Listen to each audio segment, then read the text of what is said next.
responsible government should be able to say these different sectors or segments of sectors should be reserved for South Africans. Uhulumende uqukumbela umgaqo-nkqubo ngokukhusela iivenkile nezikhonkco zasezilokishini kukhuphiswano olungafanelekanga. This week, the country will have gone for 120 days without load shedding. Umongameli Cyril Ramaphosa uthi nangona kuza kuphela iintsuku eziyi-120 ungekho ucimicimi wombane kodwa kusekutsha ukuba oku kungabonwa njengoloyiso. I-Blitzboks zixeleshe ukubuya nembasa kwii-Olimpiki eParis nakubeni zingaqhubanga kakuhle kukhuphiswano lwe-World Rugby 7 Series.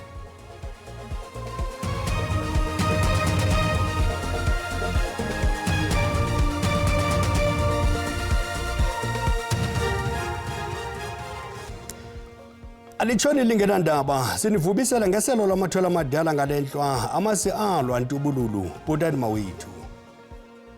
Uhulumende uqukumbele umgaqo-nkqubo ukhusela iivenkile nezikhonkco zasezilokishini kukhuphiswano olungafanelekanga. Kudliwano-ndlebe olukhethekileyo ne-SABC umphatsi wophuhliso lwamashishini amancinane unkosikazi Stella Ndabeni-Abrahams ondlale izicwangciso zesebe lakhe uncedisa la mashishini. Uthi isebe lakhe libekele bucala i-45 million rand ukhusela izipaza shop neevenkile kukhuphiswano neevenkile zabemi bangaphandle namashishini amakhulu. uStella Ndabeni-Abrahams ukwiphulo lokuhlangula izipaza zabemi beli uthi kuyacaca la mashishini ayafuthaniseleka ngenxa yeenkampani ezinkulu kwaye nezo zabemi bangaphandle. Reality is that any responsible government should be able to say these different sectors or segments of sectors should be reserved for South Africans. And that's what we are busy with now. We're engaging with municipalities. We have issued the policy. We've gazetted it. People have made comments. Now I stand to receive the report on Friday and take it to cabinet. Umphathiswa uthi imali eza kuxhasa izipaza iza kusetyenziselwa ukuthenga ukutya kuphuculwe izakhiwo kwaye nezikhenkcezisi. Engage manufacturers to say we're trying to negotiate what you call bulk buying so that we can get discounts for our people so that when they sell they can earn a profitable margin. All of that once more is meant to ensure that our people provide quality food, which is why amongst the interventions we've set up a task force on counterfeit products.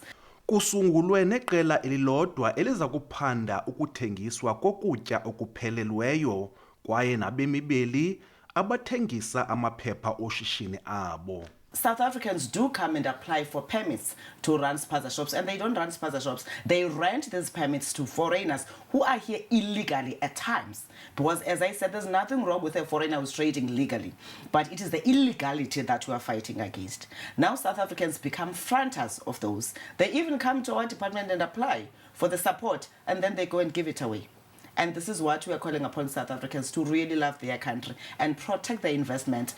Kusenjalo umphathiswa wezimbiwa uGwede Mantashe ucelele ipalamente kule veki iphelileyo kuba urhulumente uza kuyiqwalasela ingqesho yabemi bangaphandle kwiindawo zokutya, kwiifama kwaye nasemigodini. Kwiindaba ze-SABC Ndingubulelani Philip epalamente. Umongameli Cyril Ramaphosa uthi kule veki kuzawuphela iintsuku eziyi-120 ungekho ucimicimi wombane. Uqhube wathi nangona kunjalo kusekutsha ukuba oku kubonwe njengoloyiso. Umongameli besenza intetho yohlahlolwabiwo yobongameli epalamente. Namhlanje lusuku lwekhulu lune-18 ungekho ucimicimi wombane. Urhulumente uthi lelona xesha lide eli elakhe labakhona ukususela ngoSeptemba ukuya kuDisemba ka-2020. Kongiwe imali engaphezu kweebhiliyoni ezintandathu zerandi kwidiesel. This week, the country will have gone for 120 days without load shedding. And this is something to be celebrated. However, it is too soon to claim victory. Our electricity system is still vulnerable, and we cannot yet rule out, possible challenges going forward. Iqela le-MK liphawule ngokungabikho kwekomiti engukhala kwi-ofisi kamongameli. Eli qela lithi makuncitshiswe ikhabhinethi namaqithiqithi anikwa abaphathiswa. Ukwaleka lithi makubolekwe imali kumazwe e-BRICS xa kuthelekiswa kwi-IMF. State-owned companies contribute significantly to the economy. They are responsible for 27% of the GDP, surpassing the Johannesburg Stock Exchange, which only has a contribution of 23%. The question is, can we trust President Ramaphosa to manage these companies without parliamentary oversight? That is the question. Iqela le-EFF lithi umongameli makathathele kwi-ofisi yakhe ingxaki yamanzi kunye nedabi lokulwa ulwaphulo-mthetho. We are making a call that instead of having these useless departments in your office, bring police in your office, because crime is a serious issue in South Africa. Children are being killed, women are being raped. Those are matters that the president should be occupied with. Umongameli uza kuphendula kuhlahlwabiwo-mali lwesebe lakhe ngenjikalanga yangoLwesithathu. Dingilulama Matya weendaba ze-SABC eParlamente eKapa. Kukho inhlanzi yethemba lokuba amaxhoba ezikhukhula eKariyerha eMpuma Koloni aza kufumana izindlu ezintsha. Isebe lokusingqongileyo liphumeze isicelo somhlaba eziza kufuduselwa kuwo iintsapho ezashiyeka zilambatha emva kwezikhukhula kule ngingqi kwinyanga ephelileyo. Ukwangoku la maxhoba abuyele kwizindlu zawo ezintlithwe zizikhukhula. Yokusingqongileyo kwiphondo liphumeze umhlaba oseVan Rooyen Avenue ochongwe ngumasipala oMbaxa. Eli linyathelo lokuqala lokubonelela ngendawo yokuhlala enesidima kumaxhoba. Umasipala oMbaxa uyalelwe ukuba achonge iofisi yolawulo lokusingqongileyo, afake kwaye abeke izibonelelo zexeshana zamanzi nogutyulo kwaye achithe amatyotyombe aseLapland. Siza kubonelela ngeenkonzo ezisiseko kwiziza emva koko sakhe indawo zokuhlala zithutyana. Izicwangciso sexesha elide kukwakha izindlu ezifanelekileyo kuloo ndawo. Sibongoza uluntu lwethu ukuba lusebenzisane nathi ukuqinisekisa ukuba akukho mntu wumbi owakha ityotyombe kwaye ahlale kwindawo yaseLapland. I-DA kweli phondo kwaqhube uhlolo kwindawo ahlala kuyo amaxhoba ezikhukhula. Lo mbutho ugxekile ukucotha kwenkqubela karhulumente ebonelela ngendawo zokuhlala esisigxina kumaxhoba. But a massive disaster, and unfortunately the municipality has not been proactive in dealing with this issue. We have seen that notwithstanding the fact that the municipality has underspent its budget last financial year. Amaxhoba avakalise ukungonwabi malunga nendawo zokuhlala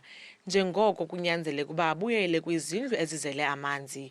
Asikafumani nix, kasenzelwa nix, oko sihlele ngala way and siyoyika ebusuku izikelem ziyeza. I would like them to help me with the instruction of the house. And my walls is all damaged. Abantu abali-11 babhubhe ngexesha lezikhukhula ngelixa omnye umntu usalahlekile. Uqikelelo lomonakalo wenze zizikhukhula ungaphaya kweebhiliyoni zeerandi. Kwiindaba ze-SABC, Ndunguntombuzo Kubhalintulu eKariyerha. Amalungu eqonga loluntu lokupolisa eNandi eThekwini athi aphila ubentshontsho kulandela ukubulawa kwamalungu amathathu ale-CPF kwiziganeko ezahlukeneyo kwinyanga ephelileyo. Ilokishi yaseNandi iseyona ihamba phambili ngeziganeko zokubulala kweli ngokweenkcukacha-manani zexesha eliphakathi kwenyanga ka-Okthobha nekaDisemba kunyaka ophelileyo. Ezinye iziganeko zolwaphulo-mthetho ezixhaphakileyo kulo mmandla kukudlwengula nokubetha. Indawo yaseNanda iyikhaya kubantu abangaphezu kwesigidi.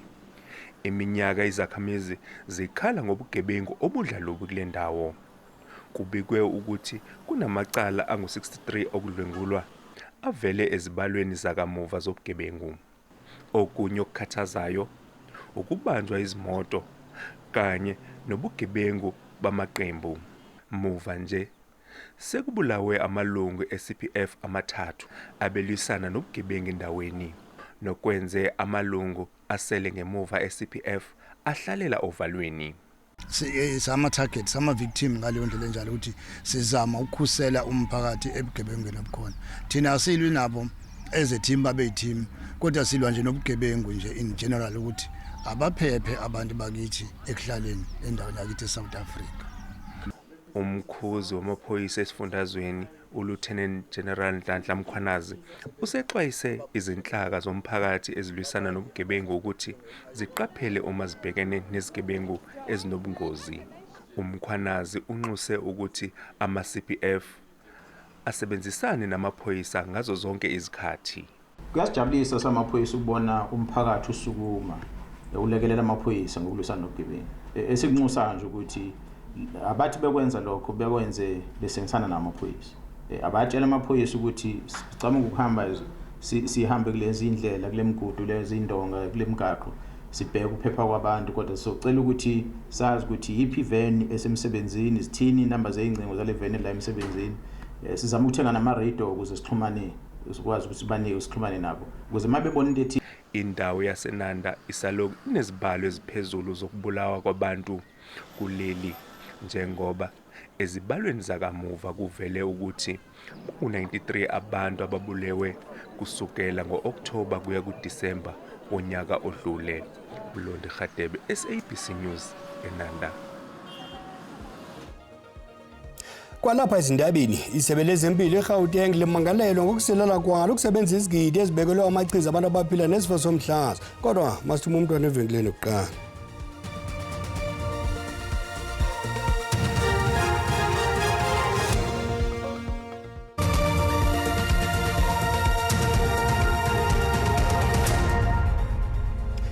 Sinamkela kwakhona kwindaba zelijelo uyakwazi ukubukela kwakhona izindaba kwijelo le-YouTube uthi SABC indaba zesiXhosa ukanti xa ubukele sicela ucofe ulike ze uba ukwamcofa usubscribe sibongeza ukuba wenze njalo kwinqaku lokuqala sithe urhulumente uqukumbela umgaqo-nkqubo okhusela ivenkile nezirhoxo zasezilokishini kukhuphiswano olungafanelekanga.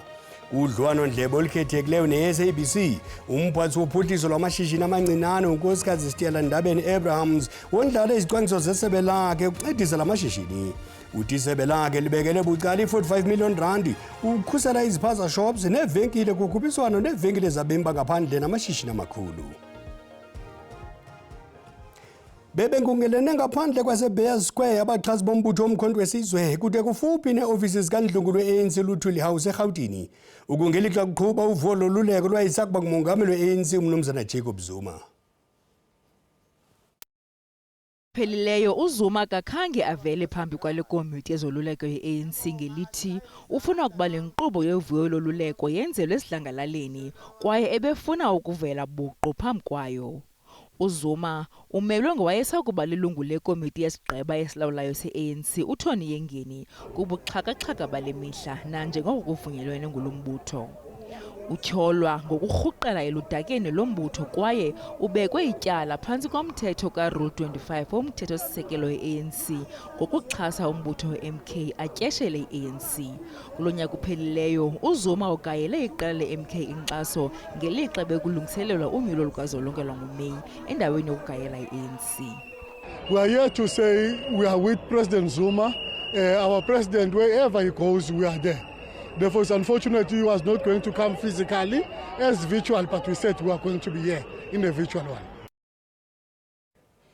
Lihlehliselwe umhlomo wamabini nanye kwinyanga ezayo ityala lorhwaphilizo lawo wayesakuba ngumphathi wezemidlalo ubugcisa nenkcubeko umnumzana Zizikodwa kwinkundla yamatyala orhwebo echophe ePalmbridge kwiMpumalanga ngelinika abezotshutshisa ithuba lokuba abanike amagqwetha akhe iinkcukacha ezithe vetshe. Umnumzana kodwa utyholwa ngokufunjathiswa ngemali engaphezulu kwe-1.6 million rand ngulowo watyholwa naye uYehan McKay. Ezi sibini singaphandle ngebheyili ye-30,000 rand ummangalelwa ngamnye. Umehluleli uFenter unxuse abasolwa ukuthi bangalinge baxhumane nofakazi kuleli cala. Ummeli walabasolwa uadvocate Zola Majavu uthi kunemniningwane noma imqulu ethile ayidinga kuwona umbuso ukuze akwazi ukuqhubeka naleli cala. On the last occasion, I was given the contents of the docket, which spans about 1,351 pages. So I perused all of those pages and I realized that there were certain gaps and certain questions that need answers. Okhulumela uphiko oluphenya amacala omphakathi NPA uPhindi Mjonondwane uthi bona njengombuso bami ngomumo. Sesikulungele ukuthi icala lingaxoxwa enkantolo ofakazi bakhona nabo abamangalelwa sesibazisile ukuthi ofakazi bethu bangobani. Bekuveleke owayengqongqoshe ke wezobuciko namasiko uZizi kodwa njengoba ke ebhekene namacala ke enkohlakalo ungaphandle ke ngebhayili yenkulungwane engamashumi-30 zamarandi uzophinde ke avele kuyona futhi lenkantolo esime eduze kwayo ngenyanga ezayo ngomhla zingamashumi-20 nomuvo. Igama lami nguCalvin wakwaDludla endabeni ze-SABC ngibika ngise-Palm Ridge. Isebe lezempilo eGauteng limangalelwe ngokusilela kwalo ukusebenzisa izigidi ezibekelwe bucala abantu abaphila nesifo somhlaza. Imibutho yoluntu icela umngeni umphathi wezempilo eGauteng, isebe lezempilo eGauteng nabanye abalithoba. Izigulana eziphila nesifo somhlaza ezingangama-3,000 kukholelwa ukuba ziye zashiyeka zingenankonzo zikaxakeka zenkqubo yeradiation yonyango lwesifo somhlaza eGauteng. Oku kubangelwa ngumsebenzi osemva kwinkqubo yezempilo yephondo. Imibutho yoluntu inqangaza ukuba oku kubangelwa kukuhamba ngonyawo lonwabu kwesebe lezempilo ekuthabatheni amanyathelo. A lot of them have had recurrences of their cancer. You must remember that this is treatment that has to happen within 3 months of getting your surgery to remove your tumor. If you don't receive that treatment, the likelihood of your cancer coming back is high. And a lot of these patients have had these recurrences twice, 3 times at most. And because of that, they've had to go through chemotherapy and surgery time and time again, which has had physical, emotional consequences on them and their family members. Kananjalo imibutho yoluntu ifake uxwebhu oluphendula ukusilela kwesebe lezempilo ukusebenzisa i-784 million rand ibibekwe ukuqala umsebenzi osemva. Isebe lezempilo lephondo lichasene nolu xwebhu. We don't think that this matter belongs to an urgent court or any court for that matter. Kekambe lomba uhlehlisiwe ekubeni uthatyathelwe ingqalelo namhlanje. The postponement was necessary. It is unfortunate because obviously this matter is urgent and we had tried to set out enough time for the respondents to respond. Ike inkqubo yeSiemens yezempilo nebithe yathiwa jize ngethenda ukunikezela ngeenkonzo ibandakanyiwe ukuphendula kwisithuba se-11. Owayesakuba ngumcupho ophambili kwiziganeko saseNyobeni uBrigadier Mxolisi Mgotyana uthi ngokombono wakhe abalawuli balendawo uVuyokazi nomyeni wakhe uSiyakhangela Ndivu ngabo banokubekwa ityala lokubulala ulutsha lwatshaba kule ndawo kwiminyaka 2 edlulileyo. Ngabantwana abangama-21 abasweleka kwelishwangusha. uBrigadier Mgotyana benika ubungqina bakhe kusuku lwesibini lophando ngesiziyeleku kwinkundla yamatyala eme kwilokishi yaseMdantsane. uBrigadier Mxolisi Mgotyana ibingumntu wesithathu kuyokhwela emkhumbini kule veki. Uthi indawo yentselo yaseNyobeni ayinandawo ezaneleyo zokuqinisekisa uba wonke umntu uphefumla ngokukhululekileyo. Wongeza ngelithi intlekele ngeyanqandeka kuba zakukho oku, kwaye ingeyodwanga indawo yokungena nokuphuma. From my own observation, and through this investigation that I've already aforementioned, much of negligence from the part of the manager, the owner, the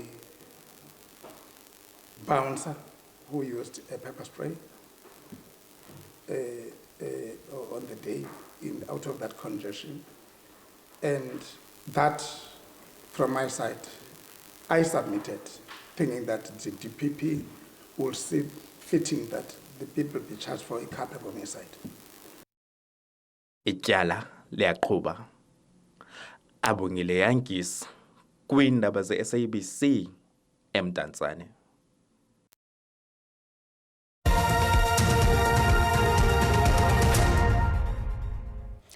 Umlawuli weBlixbox uMarius Kuman ukholelwa ukuba aza kuba lolutho amava acholwa ngabadlali abaselula kule season kwimidlalo ye-Olympics eParis. iBlixbox zixeleshe ukubuya nembasa nakubeni zingaqhubanga kakuhle kukhuphiswano lwe-World Rugby 7 Series.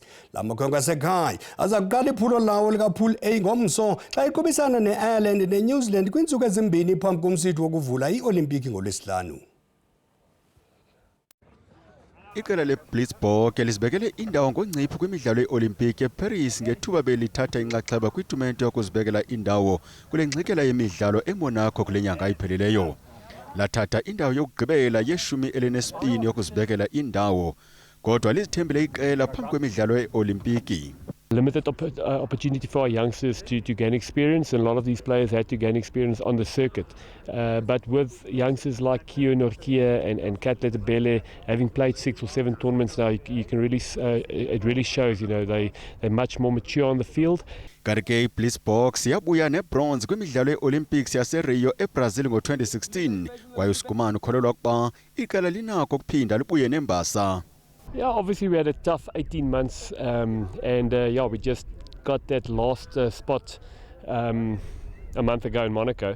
So yeah, it's been hard for the boys, lots of injuries, lots of downs. So very happy. Definitely a massive positive point for us at this stage, to qualify and get a chance to go out there and grab one of those medals. Igala uRoscoe Speckman noPhilip Snyman babeyinxalenye yeqela elaphumelela ibronze ngo-2016. uSpeckman uthi nalo eliqela xa linokugcina ubumbano linganqoba. I think this team can achieve better things, Vincent, if we know the goal at hand and we play as one unit and not individuals. Especially the occasion will be big, but this is the time where we're gonna have to punch as one. iBlixbox iza kuthathana ne-Ireland neNew Zealand ngomso, ilandele ngeJapan ngoLwesine. Umbengo mndiya ucima umlilo masikhongozele ngomso ngolwimi lwelembe makube chus behele.